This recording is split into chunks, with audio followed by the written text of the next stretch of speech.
Merhaba. Merhabalar. Ben güreşçi annesiyim.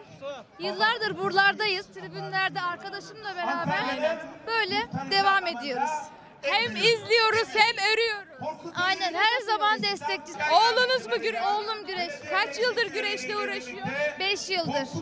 Kendi isteğiyle mi başladı sizin zorunuzla mı? Kendi isteğiyle başladı ama çok da güzel yerlere geldi. Biz de arkadaşımla her yere gidiyoruz. Türkiye'nin her yerini geziyoruz. Gençlerin ilgisini nasıl görüyorsunuz bu atasporumuza?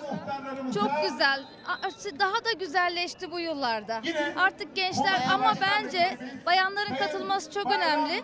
Gençlerin de spor yaparak kötü alışkanlıktan uzak durduğunu düşünüyorum ben. O yüzden de destekçisiyiz yani. Aynen, sonuna kadar. Sonuna kadar gençleri destekliyoruz. Evet, bugünkü organizasyonu nasıl buldunuz? Çok güzel.